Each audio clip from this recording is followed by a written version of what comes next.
Niger, un an après avoir été renversé, Mohamed Bazoum toujours prisonnier. Un an après le coup d'État qu'il a renversé, le président élu du Niger Mohamed Bazoum est toujours retenu prisonnier par le régime militaire au pouvoir à Niamey, dans des conditions de détention strictes et avec la perspective d'un procès qui inquiète ses proches. Mohamed Bazoum a été renversé le 26 juillet 2023 par le général Abdourahamane Aminciani, le chef de sa garde présidentielle. Élu en 2021, il n'a jamais démissionné et revendique toujours d'être le président du Niger. Quelles sont ses conditions de détention? Mohamed Bazoum est séquestré avec son épouse Adiza depuis le jour du coup d'État dans sa résidence présidentielle, au sein du palais, à Niamey. Sa dernière apparition publique remonte au 19 août 2023, lorsque des images de la télévision nationale l'ont montré sur le perron de la résidence à l'occasion d'une visite d'une médiation nigériane. Depuis, ses conditions de détention se sont durcies.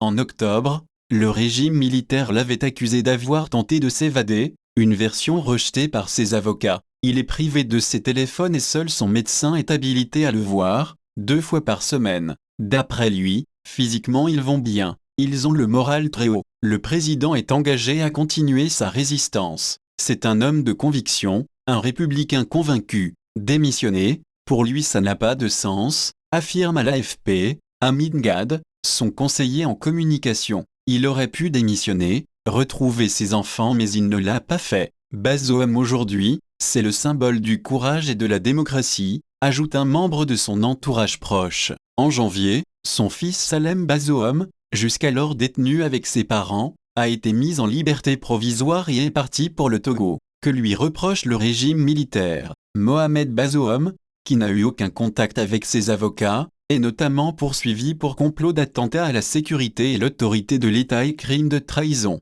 Il lui est par exemple reproché d'avoir parlé au téléphone avec le président français Emmanuel Macron et le secrétaire d'État américain Anthony Blinken pour qu'il l'appuie par une intervention armée, lors du coup d'État. La décision de la Cour de justice de la Communauté économique des États d'Afrique de l'Ouest, CEDEAO, ordonnant mi-décembre la remise en liberté du président Bazoum est restée lettre morte. Le pays a depuis quitté la CEDEAO et le mois dernier, la Cour d'État du Niger, une juridiction créée par le régime militaire, a levé son immunité présidentielle. Cette cour n'a aucune légitimité. Ces personnes ont été nommées par un putschiste qui n'a jamais prêté serment, estime Mohamed Sédou Diagne, l'un des avocats de M. Bazoum. Sera-t-il jugé? La levée de son immunité ouvre la porte à un procès, bien qu'aucune date n'ait encore été fixée, et les peines encourues sont très lourdes. Le crime de trahison, c'est la peine de mort par fusillade, encore en vigueur au Niger même si elle n'est plus exécutée depuis 30 ans.